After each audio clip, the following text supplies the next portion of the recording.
సూళ్లూరుపేట పట్టణంలోని పాలవల్లి వారి వీధిలో నివాసం ఉంటున్న శివకుమార్ భార్గవీల కుమారుడు గంజమన్న త్రొబైసేనియా అనే వ్యాధితో బాధపడుతున్నాడు. వారికి చికిత్స చేయించే స్తోమత లేక ఇబ్బందులు పడుతున్నారు. ఈ విషయం గురించి తమ వంతు సహాయాన్ని చిరంజీవి సేవా సంఘం వారు అందజేశారు. బాలుని వైద్యానికి సుమారు 25 లక్షల వరకు ఖర్చు అవుతుందని చెన్నైలోని Kanchi Kamakoti child trust hospital వారు చెప్పడం జరిగింది.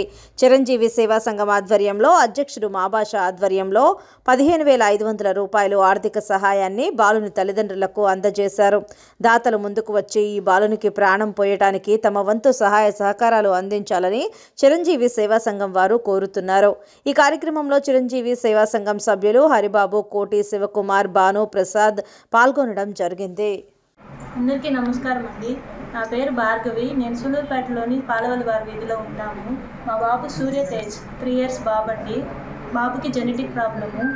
దానివల్ల ట్రీట్మెంట్ వచ్చి కంచి కామకోటి చైల్డ్ ట్రస్ట్ హాస్పిటల్లో చూపిస్తే 25 లక్షలు ఖర్చు అవుతుందని చెప్పారు. మా బాబుకు బాగలేదని తెలుసుకొని చిరంజీవి సేవా సంఘం వారు 15,000 రూపాయలు మాకు సహాయంగా అందించారు. ఇంకా ఎవరైనా కూడా సహాయం చేయదలుచుకున్న వాళ్ళు మమ్మల్ని కొంచెం ఫోన్ నెంబర్ చెప్తానండి, దానికైనా కలవచ్చు లేదా ఇంటికైనా రావచ్చండి. Phone number 9392510621. సూర్యతేజ అనే 3 ఏళ్ల బాబుకు బోన్ మేరో క్యాన్సర్ ఉందని కంచి కామకోటి హాస్పిటల్కి వెళ్తే చికిత్స నిమిత్తం వాళ్ళకి ఆర్థిక స్తోమత లేని కారణంగా చిరంజీవి సేవా సంఘం వారు తమ వంతు సహాయంగా నాతో పాటు నా మిత్రులు 15,500 రూపాయలు ఆ బాబుకి ఈరోజు అందజేశాము. అలాగే దాతలు ఎవరైనా ముందుకు వచ్చి వాళ్ళని ఆదుకోవాలని కోరుతున్నాము. బాబు త్వరగా కోరుకోవాలని ఆ దేవుణ్ణి ప్రార్థిస్తున్నాము.